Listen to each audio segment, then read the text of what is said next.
Because you ไม่ cannot ใช่มา skip กิน the ข้าว part ใช่ where ป่ะ you evolve. Money is attracted to value. And value is a reflection of who you are, not just what you do. That's why two people can be given the same opportunity, and one will build a legacy while the other squanders it. The difference isn't the opportunity, it's the level of development. Are you learning daily?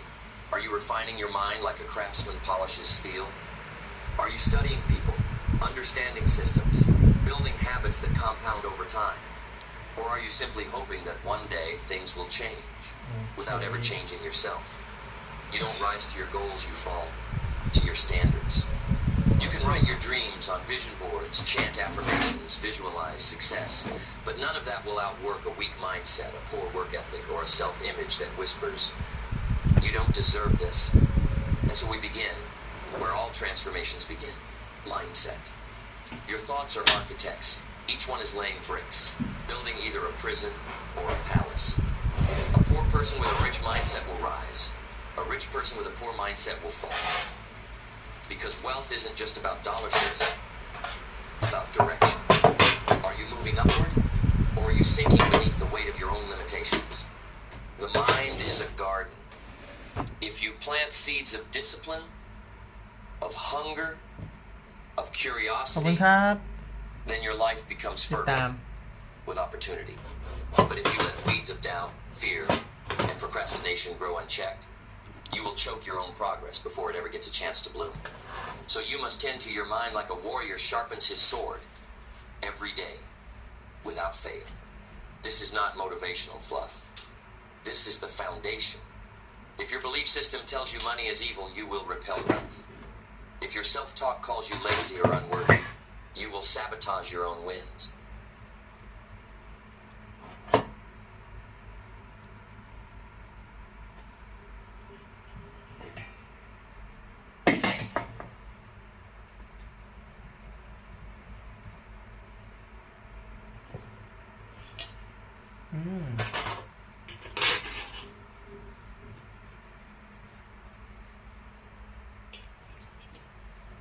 How library everyone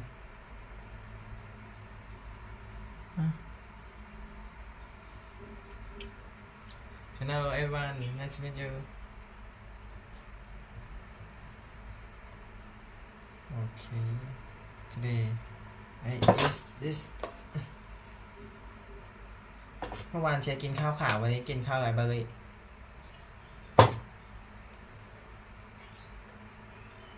Today I eat library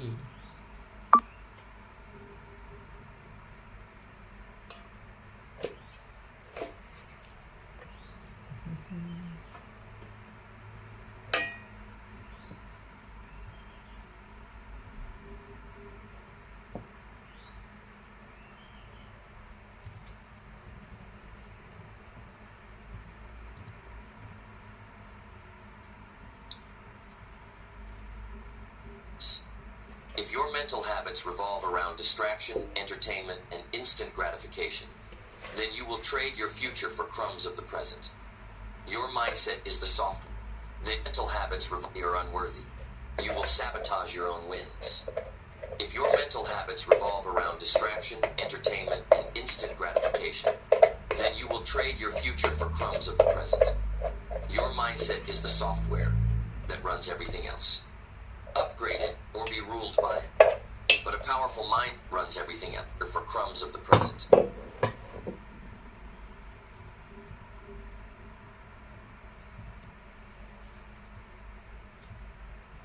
Your mindset is the software that runs everything else.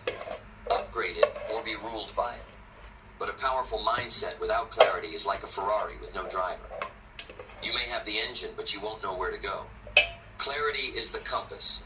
It's not enough to say, I want to be successful. That means nothing. Success must be defined, refined, and visualized down to the finest detail. Who do you want to become?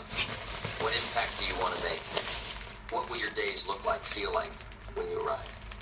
Most people are vague, and so their results are scattered.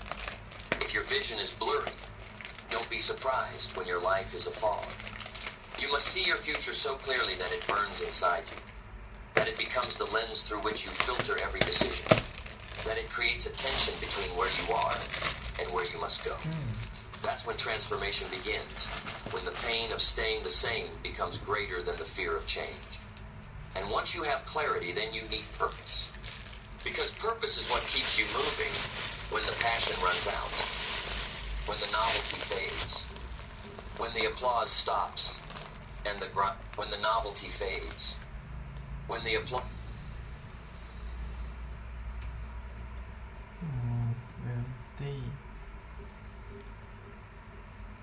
stops.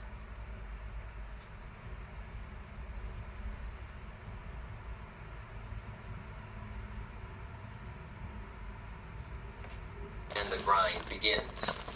Without purpose, you will quit. Because life will test you. It will see how badly you want it.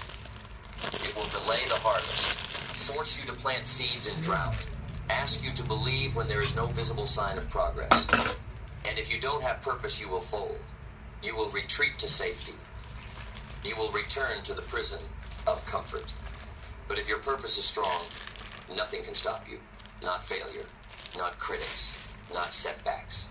Because when you are connected to something deeper than yourself, your energy becomes inexhaustible. Purpose is fuel, and from purpose flows discipline. Not the harsh kind, not the punishment kind, but the kind that says, I respect my future too much to betray it today. Discipline is the bridge between intention and achievement. It is the daily choice to align your actions with your highest vision, even when no one is watching. It is what builds trust in yourself. And when you trust yourself, you become dangerous. Because most people don't. Most people break promises to themselves daily. They say they'll wake up early, and they don't. They say they'll stop scrolling, and they don't. They say they'll focus, and then distract themselves for hours.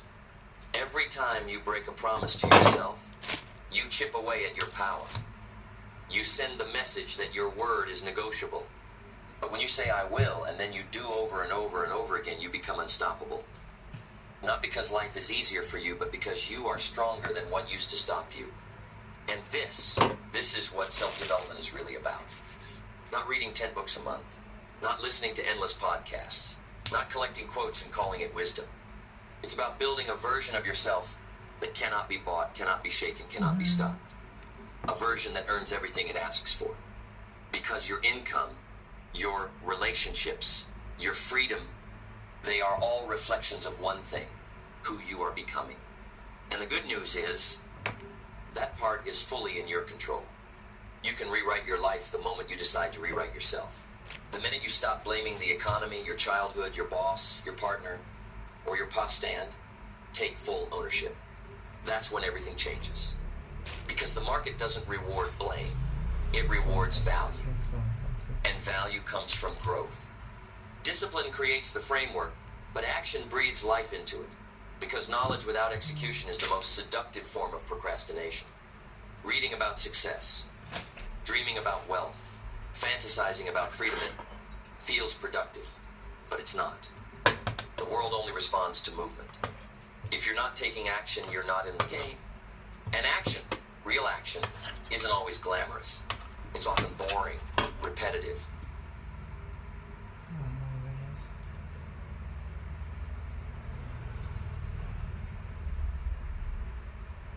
Invisible.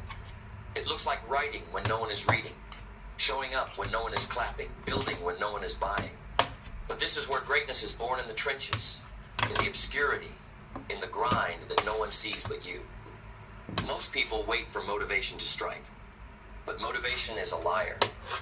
It's inconsistent, emotional, easily swayed by weather, moods, or Netflix trailers. If you rely on it, you will fail. Winners don't move when they feel like it. They move because they decided to move. Because they know that every action compounds. That each small step forward is a vote for the person they're becoming. That showing up again and again, especially when it's hard, builds momentum, and momentum builds empires. But even with action, you must stay grateful. Not just for what you have, but for the opportunity to become more. Gratitude is not passive. It's not just writing in a journal or mumbling thank yous. Gratitude is fierce. It's the fire that fuels you when you realize you get to do this, you get to build, you get to grow, you get to climb mountains others only dream of touching. Gratitude turns pressure into privilege. It's what keeps you grounded when success arrives, and it will. Because when you combine mindset with clarity, purpose with discipline, and action with gratitude, you become a force. You start rising in ways that others can't explain, because they didn't see the war you fought to get here. But with success comes a new requirement: adaptability. Because what got you here won't get you there. Growth means reinvention. It means shedding skins, leaving behind old beliefs, upgrading your strategies. It means having the humility to say, I was wrong, and the courage to ask, what now? Stagnation is the enemy of momentum. If you're not evolving, you're decaying. The world changes fast. Technology shifts. Markets move. People evolve. If you want to win, you must move with it, not reactively, but proactively. Study trends. Learn new skills. Question your assumptions. Pivot when needed, but stay grounded in your mission. Adaptability. Pivot when needed, but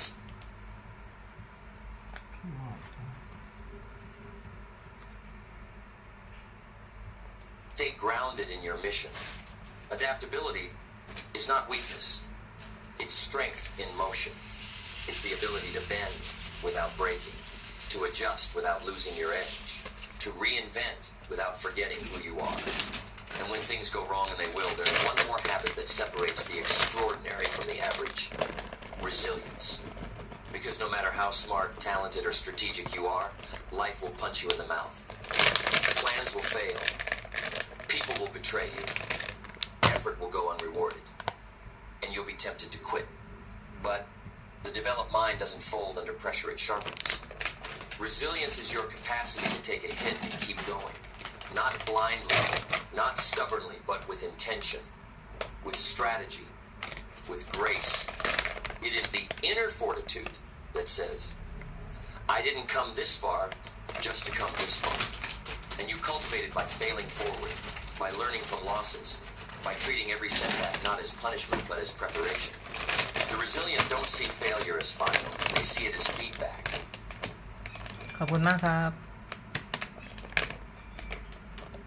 ขอบคุณมากครับที่ติดตามกันโมสกิ As fuel. And this ability to learn is the final edge. The world belongs to the learners, not the know-it-alls, not the ones who flex their degrees or rest on past wins, but those who stay teachable, hungry, humble. Because learning keeps you sharp. It humbles the ego. It sharpens the blade. It ensures that no matter how high you climb, you're still willing to listen, adjust, evolve. It's what allows you to continue rising. And so, the law remains. Your income will rarely exceed your self-development. Not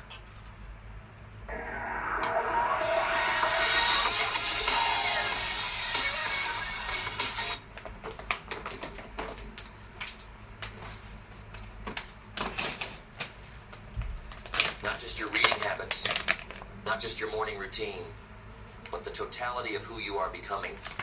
Your discipline, your decisions, your mindset, your gratitude, your adaptability, your resilience, your hunger to learn. All of it. Success is not something you chase. It's something you attract by the person you become. So if you want more, become more. Because when you grow, everything else follows. The money, the respect, the freedom, the legacy. Your income is a scoreboard. Your life is the arena. And your development, that's the game. And the game does not pause. It does not wait for you to feel ready. It does not care how long you've been dreaming or how bad you say you want it. The game is played every single day, with or without you. And while others are sharpening their swords, learning, adapting, evolving, you must ask yourself, am I growing, or am I just going through the motions? Because motion without growth is a lie. We tell ourselves to avoid the discomfort of change. Real growth is uncomfortable. It demands sacrifice. It calls you to release old habits, toxic patterns, familiar excuses. It challenges your identity. It forces you to confront the version of yourself that has kept you safe, small, and stagnant. And that version must die if you ever want to live a life that is truly yours. Let go of the false security of mediocrity. Stop clinging to the comfort of just enough. Because the moment you settle for average, you abandon the calling to become extraordinary. You were not born for survival, you were born for significance, to become extraordinary. Because the moment you settle for average, you abandon the calling to become extraordinary. You were not born for survival, you were born for significance. But significance doesn't find you. It's forged through fire, through relentless self-mastery, through the discipline of showing up when every fiber of your being screams to stay down. Your success will never outgrow your identity. That's the truth. A man earning $10,000 a month with the mindset of someone who believes they're worth minimum wage will find a way to sabotage it. A woman handed a six-figure business with the belief system of someone who's afraid of failure will crumble under the weight of responsibility. Identity is the root. Income is the fruit. So if you want to change the fruit, you don't paint the apples. You dig deep, you fix the soil, you nurture the roots. You ask the real questions. What do I believe about money? What do I believe about myself? Am I worthy of wealth, or am I afraid of being seen? And if the answers shake you, good. That's the beginning.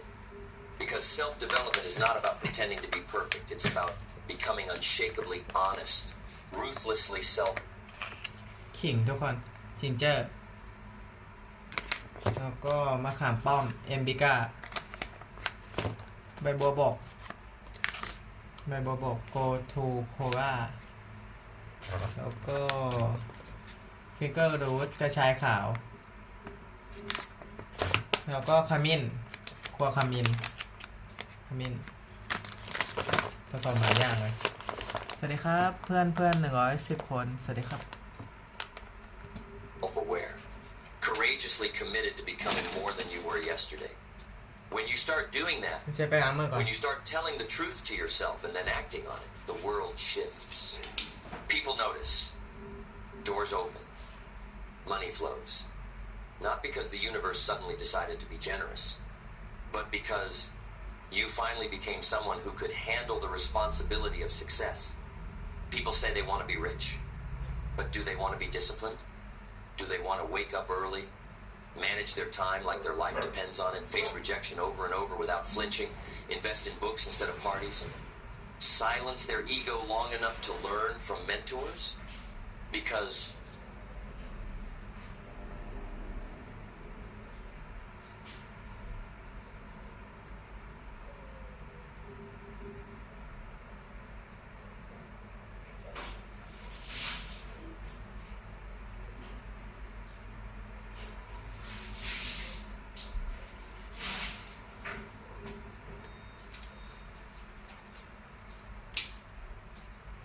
the cost of success is never monetary, it's personal.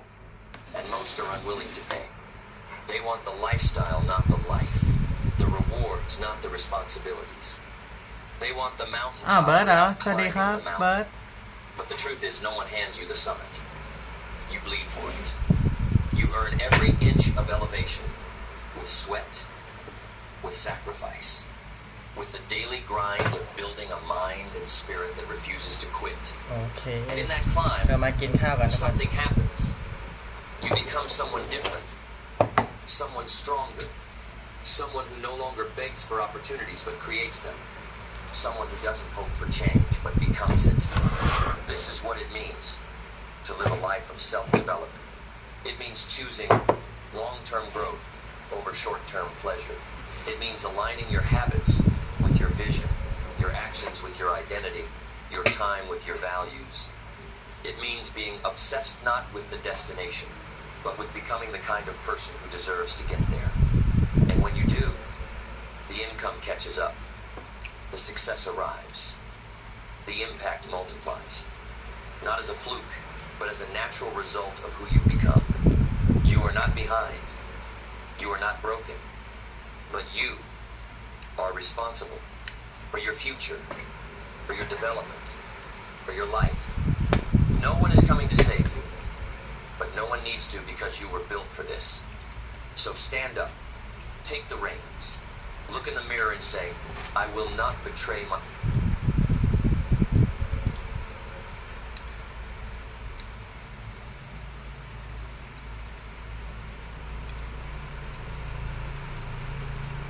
my potential another day. Because every day you delay your growth is a day you delay your greatness. And the world is waiting, not for someone who wishes for more, but for someone who has become more. So grow every single day and never forget. Your income will rarely exceed your self-development, but your life will always rise to meet your level of commitment. Become the person who makes the impossible look inevitable. You are the seed and the soil. You are the architect and the bricklayer.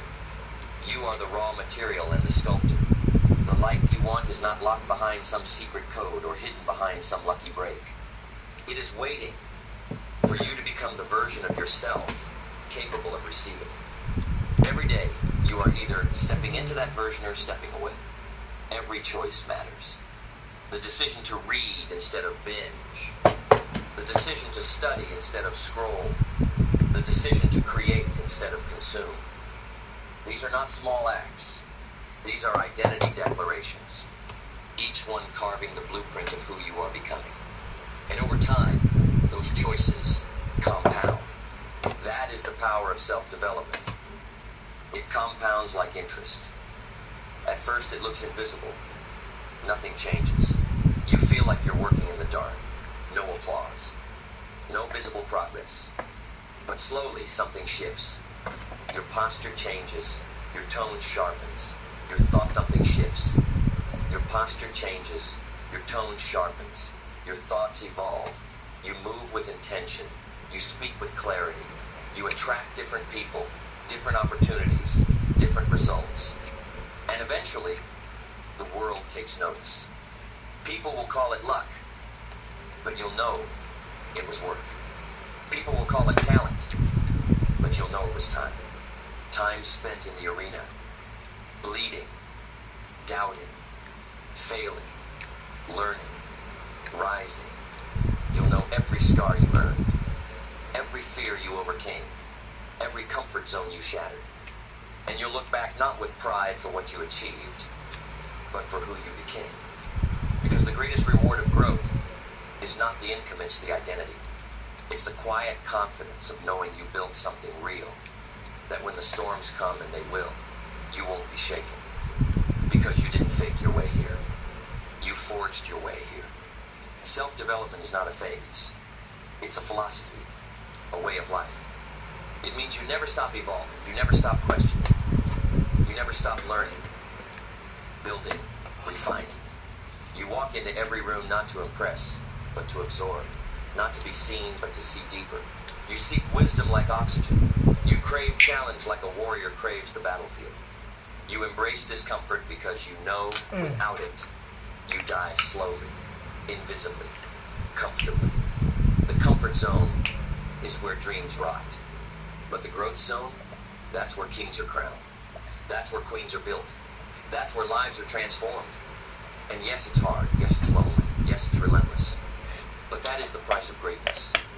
And let me tell you, it's worth it. Because when you wake up one day living a life of greatness, and yes, it's crowned, that's where queens are built. But the growth zone,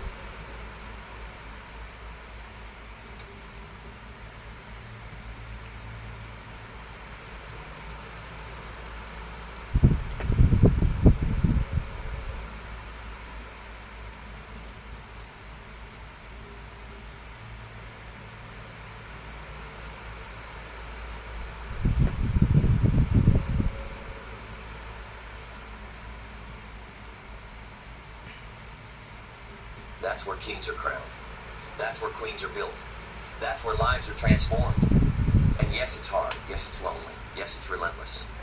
But that is the price of greatness. And let me tell you, it's worth it. Because when you wake up one day living a life that once existed only in your imagination, when you realize the freedom, the wealth, the power, the peace are all real not because you got lucky, but because you became worthy, that feeling that quiet thunder in your chest, it's unmatched. But it never arrives for those who wait, only for those who work. So, don't chase the life. Build the self, and let the life chase you. Let the income chase the value. Let the recognition chase the consistency. Let the world reward what you've earned through relentless inner transformation. You want more? Good. But don't just want it, prepare for it. Grow for it, bleed for it. Outlearn, outwork, outlast the version of you who was fine with less. And remember, you don't get rich by accident. You get rich by evolution. And remember, work, prepare for it. Grow for it, bleed for it. Outlearn.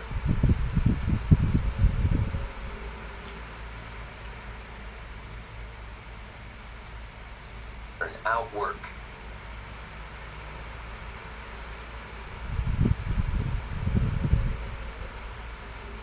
Outlast the version of you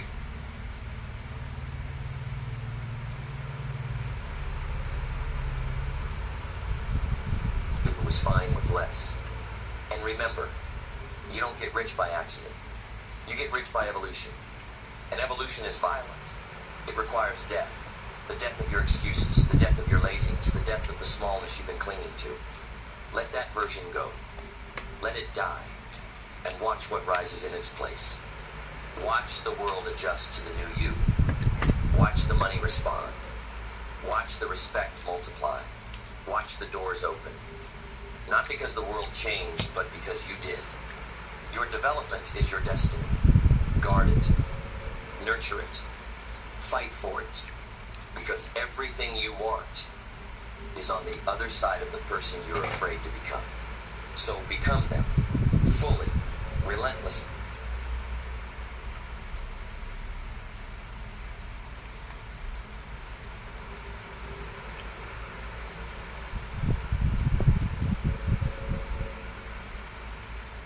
Please welcome to the forum, Elon Musk, for a conversation with Bloomberg's Michelle Hussein.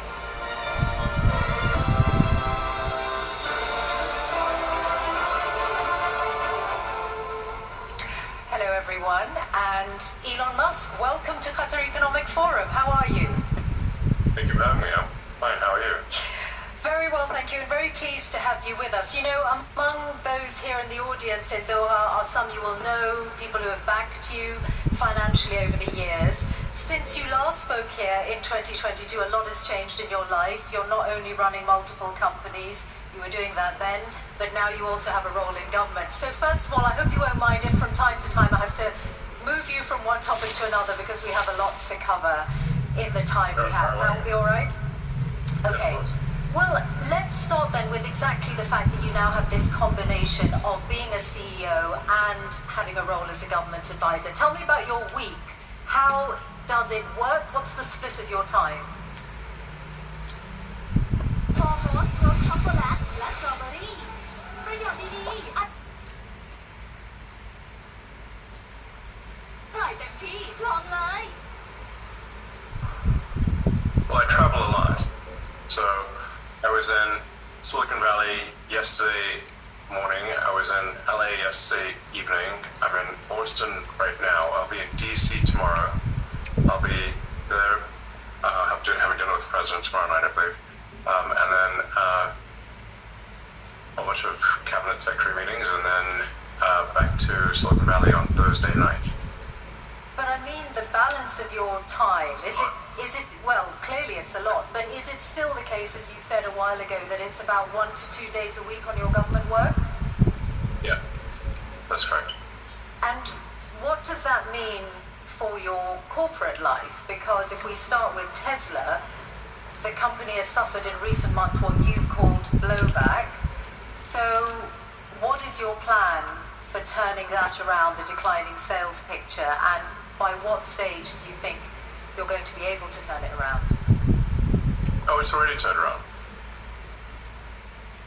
Give me some evidence for that. I've just been looking at the sales figures for Europe in April, which show very significant declines in the big markets. Europe is our weakest market. We're strong everywhere else.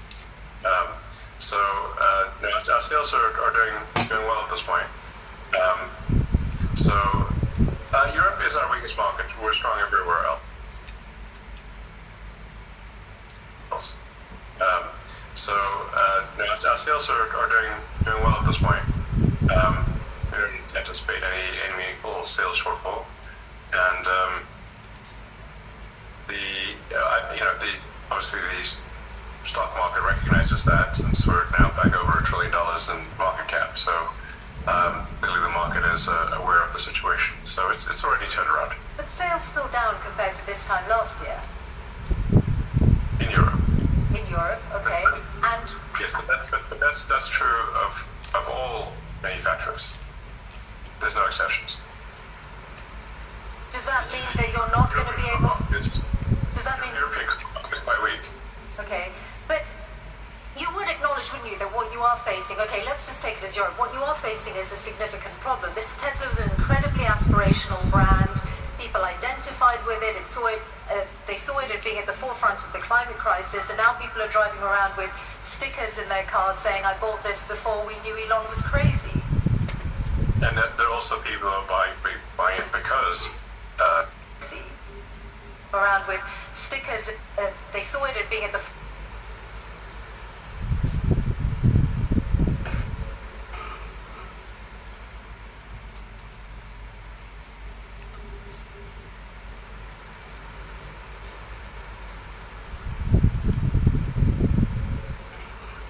forefront of the climate crisis, and now people are driving around with stickers in their cars saying, "I bought this before we knew Elon was crazy." and that there are also people who are buying it because Elon's crazy, or however the people who are buying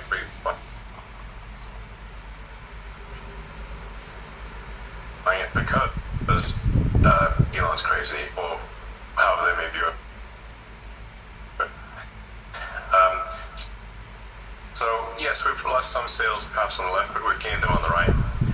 The sales numbers at this point are strong, and we see no problem with demand.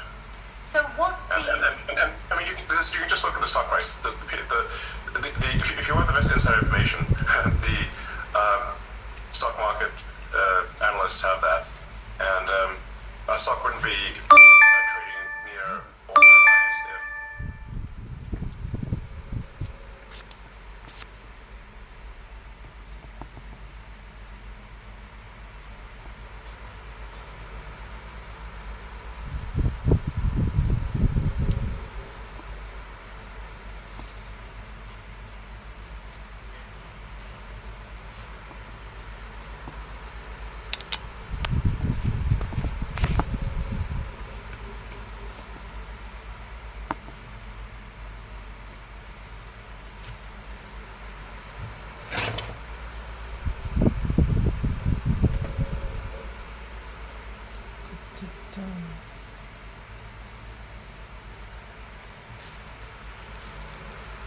สวัสดีครับทุกคนยินดีต้อนรับใครวันนี้แค่มากินข้าวแล้วก็ฟังอีออนมัสก์ไปด้วย If it was not, if things weren't in good shape, they're fine. Don't worry about it. I was citing sales figures rather than share price. Well, tell me then how committed you are to Tesla. Do you see yourself, and are you committed to still being the chief executive of Tesla in 5 years' time? Yes. No doubt about that at all. Well, no, I might die. Okay, short of that. Maybe see if I'm dead. So there's a slight amount. Does that mean that the value of your pay doesn't have any bearing on your decision? Well, that's not really a... Of your pay doesn't have any bearing on your decision. Well, that's not really a subject for discussion in this forum. I think obviously there should be compensation for if something incredible is done, the compensation should match that something incredible was done. But I'm confident that whatever some activist posing as a judge in Delaware happens to do will not affect the future compensation. This is the judge who twice struck down the $56 billion pay package that was awarded to you. I think the value on the current value of stock options. Yeah. Not a judge. Not a judge. The activist who is cosplaying a judge in a Halloween costume. Okay, that's your characterization. I think on the current value of stock options, I think the actual justice according to the law. On the current value of stock options, I think the value of that pay package stands at about $100 billion. Are you saying you are relaxed about the value of your future pay package? Your decision to be committed to Tesla for the next 5 years, as long as you are still with us on this planet, is completely independent of pay? No. Us on this planet is completely independent of next 5 or few billion on the current value of that Who's caused options. Yeah. No. Awarded to you. I think the value on the current value of stock options. Yeah. Not a judge. Not a judge. The activist who is cosplaying a judge in a Halloween costume. Okay, that's your characterization. I think on the current value of stock options, I think the actual justice according to the law. On the current value of stock options, I think the value of that pay package stands at about $100 billion. Are you saying you are relaxed about the value of your future pay package? Your decision to be committed to Tesla for the next 5 years, as long as you are still with us on this planet, is completely independent of pay? No. It's not independent. So pay is a relevant factor then to your commitment to Tesla. It's sufficient voting control such that I cannot be ousted by activist investors is what matters to me. And I've said this publicly many times. Cannot be ousted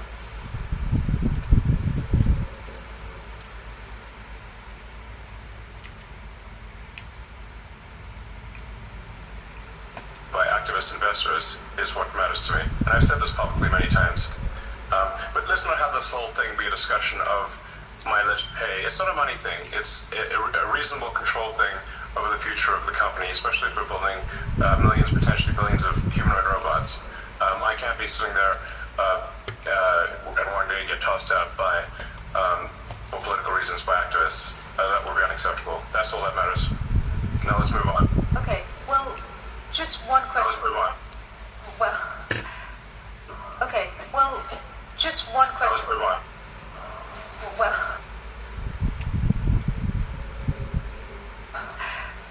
one question before we move on to other companies, which is that I wonder if some of what has happened to Tesla in the last few months, did you take it personally? Yes. And did it make you regret any of, or think twice about your political endeavors?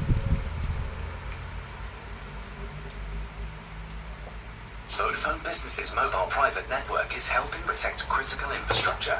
It's essential to have a secure network which is separated from outside communication. Using 5G makes the working environment safe and enhance the operational effectivity.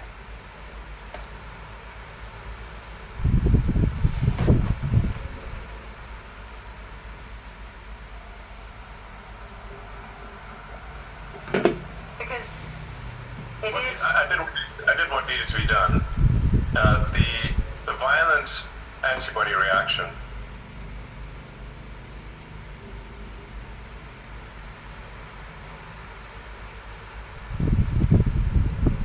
and I'm not someone who's ever committed violence, and yet massive violence was committed against my companies. Massive violence was threatened against me. Who are these people? Why would they do that? How wrong can they be? They're on the wrong side of history. How wrong can they be? They're on the wrong side of history. And that's an evil thing to do. To go and damage some poor innocent person's car. And that's an evil thing to do.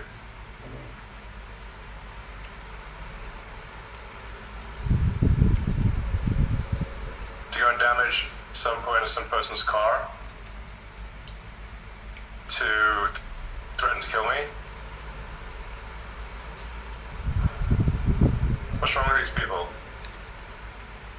Oh, Marco Polo, nice to meet you. Hey.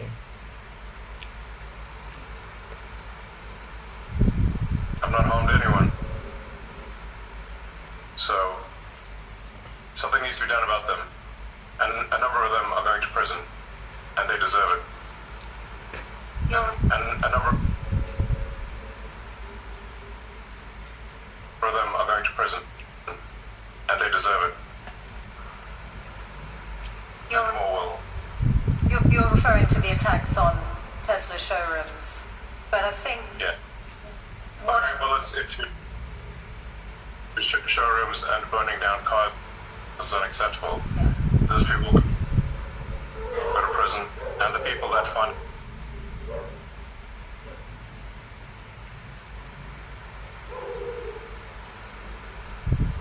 them and organize them will also go to prison. Don't worry. but wouldn't you We're coming for you.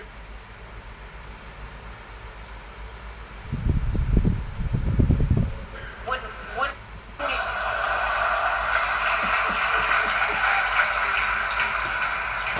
but wouldn't you acknowledge that some of the people who turned against Tesla in Europe were upset at your politics, and very few of them would have been violent in any way. They just objected to what they saw you say or do politically.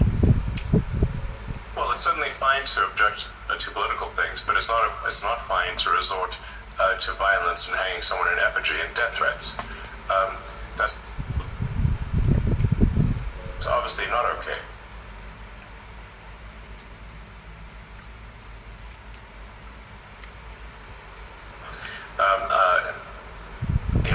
That's absurd. That is in no way justifiable at all.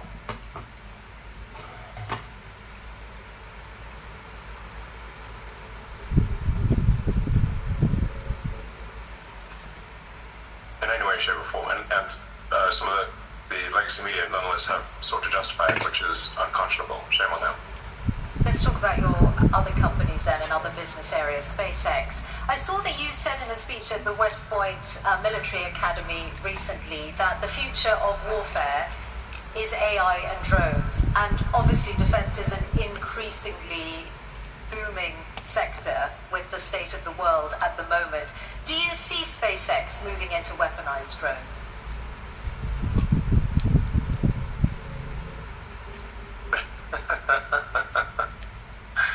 You certainly ask interesting questions that are impossible to answer.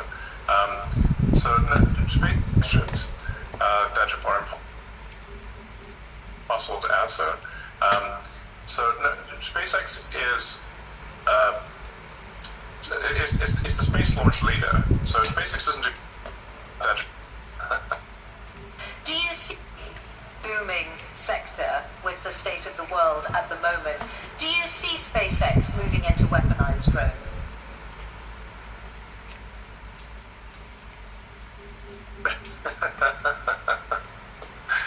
You certainly ask interesting questions that are impossible to answer.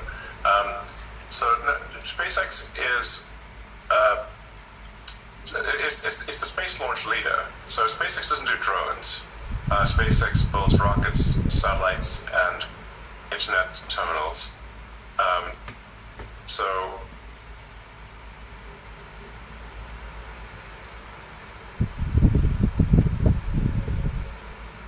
SpaceX has a very dominant position in space launch. So of the mass launch to orbit this year, SpaceX will probably do 90%. China will do the half of the remaining amount, so 5%, and the rest of the world, including the rest of the US, will do about 5%. So SpaceX will do about 10 times as much as the rest of the world combined, or 20 times as much as China, and China is doing actually a very impressive job. The reason for this is that we're putting into orbit the largest satellite constellation the world has ever seen by far.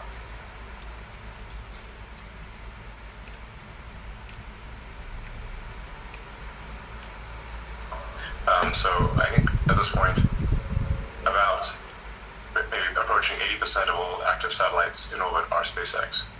And they're providing high bandwidth global connectivity throughout the world. In fact, this connection is on the SpaceX connection. So I think this is a very good thing because it means that we can provide low-cost, high-bandwidth internet to parts of the world that don't have it or it's very expensive. And I think the single biggest thing you can do to lift people out of poverty and help them is giving them an internet connection. Because once you have the internet connection, you can learn anything for free on the internet, and you can also sell your goods and services to the global market. Once you have knowledge by the internet and the ability to engage in commerce, that this is going to greatly improve quality of life for people throughout the world, and it has. And I'd just like to thank anyone in the audience who may have been helpful in,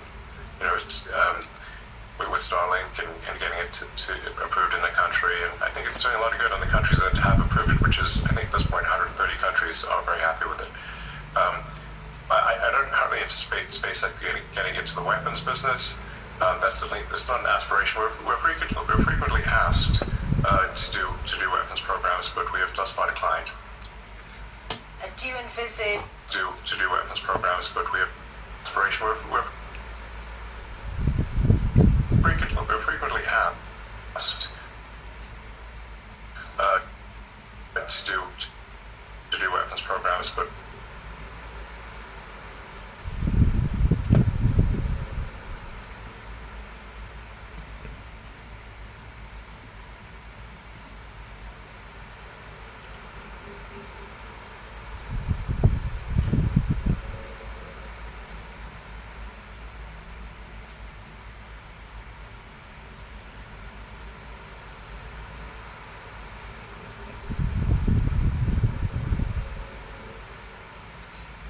thus far declined. do you envisage SpaceX or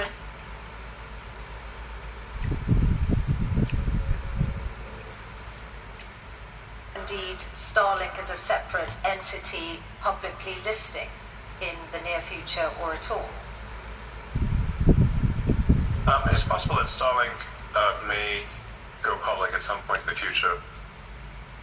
And what would be the time frame? Starlink. What kind of time frame you considering? I'm in no rush. I'm in no rush to go public.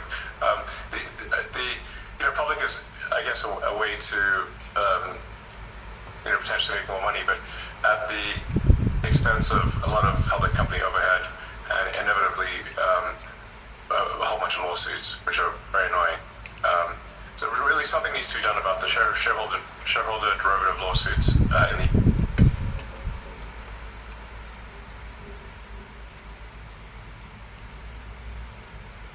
U.S. Because it allows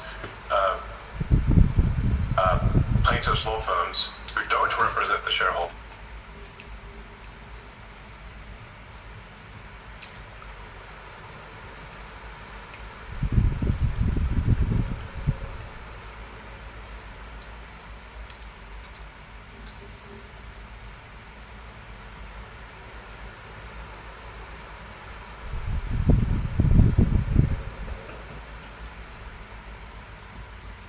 to pretend that they represent the shareholders by getting a puppet plaintiff with a few shares to initiate a massive lawsuit against the company. And the irony being that, extreme irony, that even if the class they purport to represent were to vote that they don't want the lawsuit would still continue. So how can it be a class action representing a class if the class vote against it? And that's the bizarre situation we've got in the US. It's a dire need of reform. Yeah. And as anyone who's running a public company experienced this.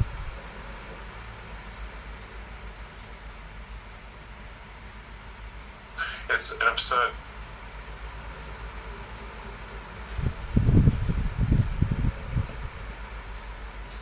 situation that needs to change. Well, do you think Donald Trump might change it? You've certainly got his ear. I imagine that you've put this to him. Is this something you're trying to change before any Starlink IPO? Well, it would need a law to be passed. The trouble being that you need 60 Senate votes, and the Democrats will vote against it.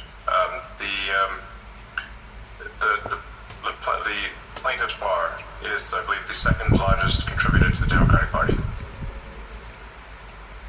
That's the issue. At the state level, this can be solved.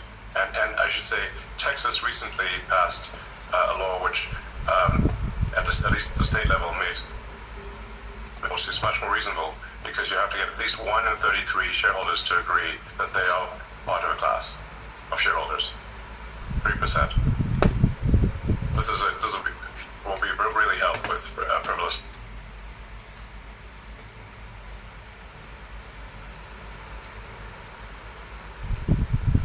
lawsuits. Let's talk about AI, which is in so many of your businesses and in all our worlds in different ways. It's one of the big changes, the development of generative AI, since you last spoke to this forum 3 years ago. You're in this space, of course, with Grok, which almost everyone will know. You co-founded OpenAI and then left, and you've obviously got a legal battle with OpenAI and Sam Altman. I wonder if you could say something about the status of that, because you were together in Saudi Arabia with the president last week, with Sam Altman. In the same place at the same time. In the neighborhood. Okay. So does that mean you are pushing ahead with the lawsuit against OpenAI? Yes. So I came up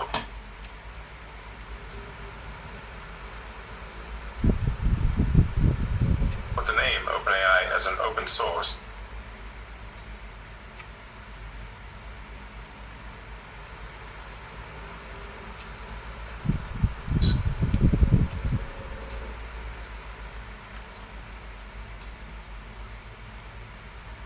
And as a non-profit, and I funded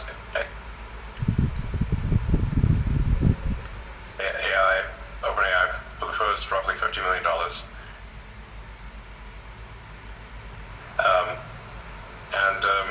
It was intended to be a non-profit open source company, and now they're trying to change that for their own financial benefit into a for-profit company that is closed source. So this would be like, let's say you funded a non-profit to help preserve the Amazon rainforest. But instead of doing that, they became a lumber company.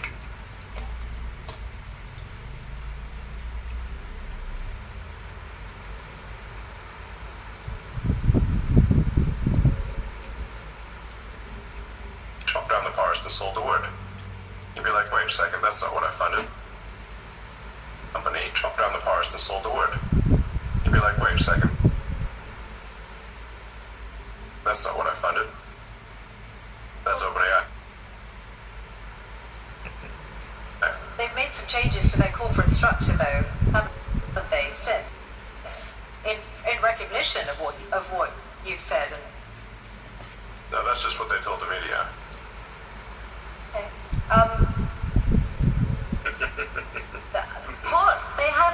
They have partly walked back their plan to restructure the business. I guess that's made no difference to how you feel about it. So you're determined to see them in court? Hey you, it's me again. Are you still wondering how much it will cost you to start up a company in the UAE? Well, guess what? Of course. Well, that's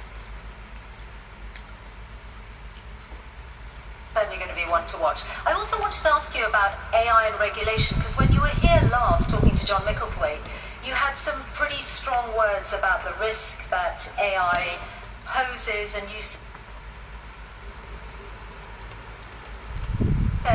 that you really felt what the US was missing was a federal AI regulator, that, you know, something along the lines of the Food and Drug Administration or the Federal Aviation Administration. Now, you're clearly now in a zone where you're more on the cutting regulation side than wanting new regulators. So has your view changed on the need for an AI regulator? Well, it's not that I don't think there should be regulators. you can think of regulators like referees on the field in sports. There should be some number of referees, but you shouldn't have so many referees that you can't kick the ball without hitting one. In most fields in the U.S., the regulatory burden has grown over time to the point where it's like having more referees than players on the field. And this is a natural consequence of an extended period of prosperity. It's very important to appreciate this. This has happened throughout history. When you have an extended period of prosperity with no existential war, there's no cleansing function for unnecessary laws and regulations. So what happens is that every year more laws and more regulations are passed because legislators are going to legislate, regulators are going to regulate.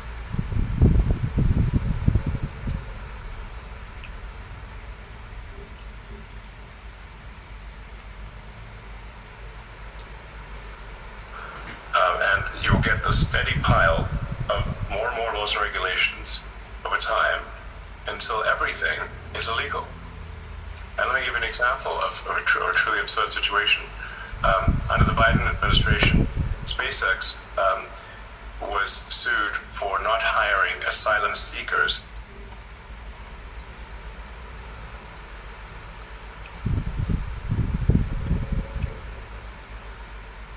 in the U.S. Now, the problem is it's actually illegal for SpaceX under ITAR, International Traffic in Arms Regulations, to hire anyone who is not a permanent resident of the United States, because the premise being that they will take advanced rocket technology and return to their home country if they're not a permanent resident. So we're simultaneously in a situation where it is illegal to hire asylum seekers and it is also illegal to hire asylum seekers. And the Biden's Department of Justice chose to prosecute us despite both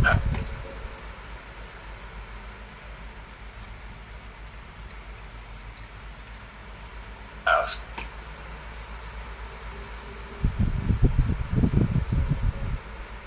Being illegal. Damned if you do, damned if you don't.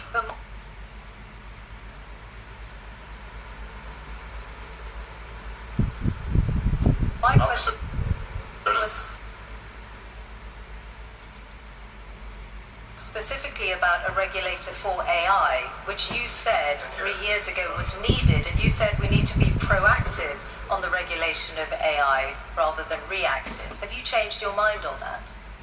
No, of course not. No, of course not. What I'm saying is that there should be some referees on the field, a few referees, but you shouldn't have a field jam-packed with referees such that you cannot kick a ball in any direction without hitting one.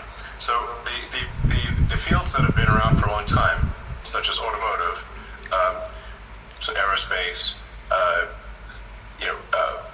the sort of food and drug industries, are over-regulated. But the new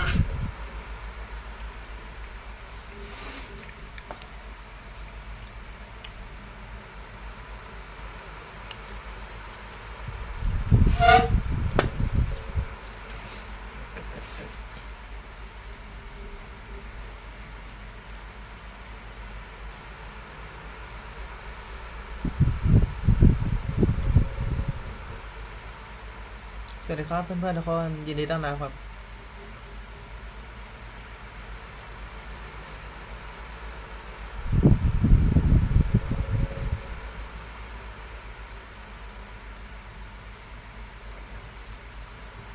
สวัสดีครับทุกคนเราชื่อเชียร์นะยินดีที่ได้จากวันนี้ก็ข้าวเช้าข้าวกลางวันแล้วก็ข้าวเย็นรวมกันภายในมื้อเดียวแล้วก็ฟังอีออนมัสไปด้วย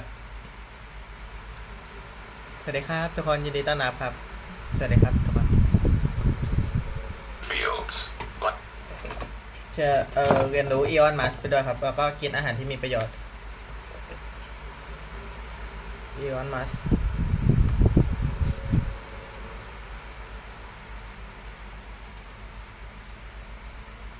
like artificial intelligence are under-regulated. In fact, there is no regulator at all. So there should be. So it's like, do you still think that?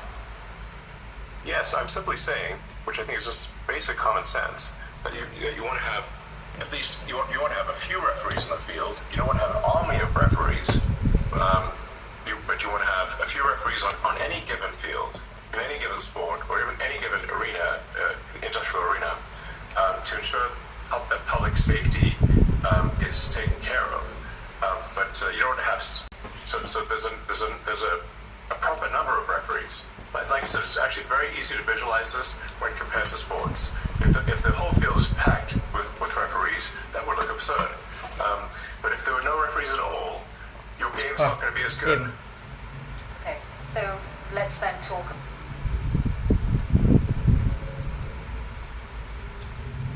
Drug Administration or the Federal Aviation. Into a for-profit company that is.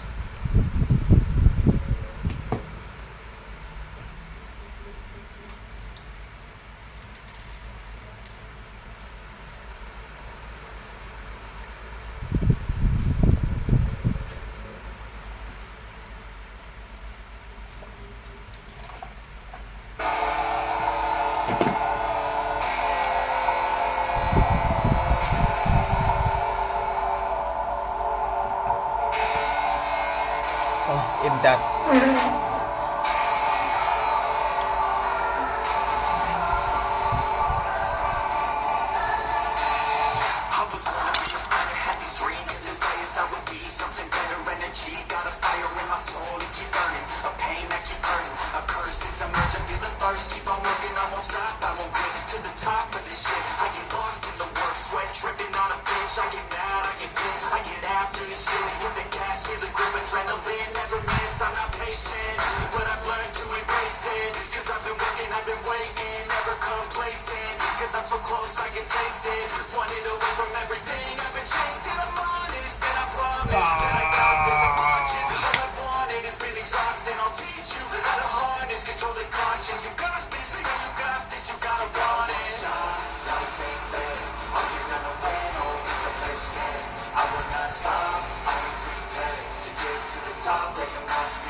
เพลงนี้สุดอะชอบ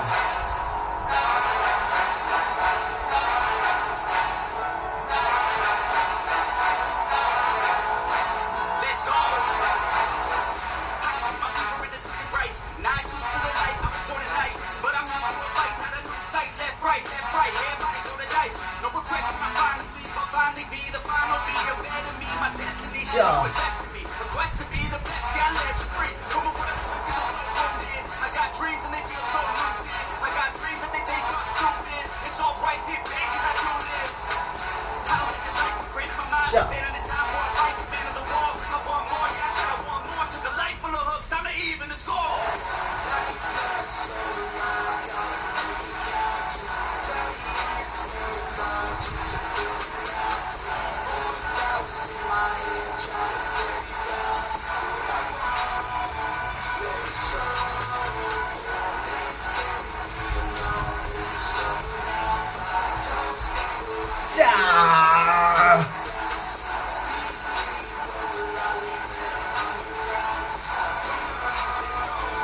you know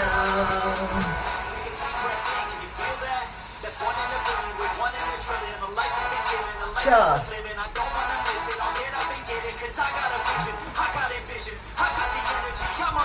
sure hey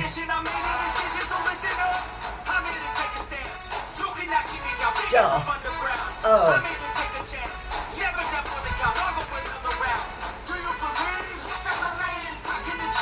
sure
yeah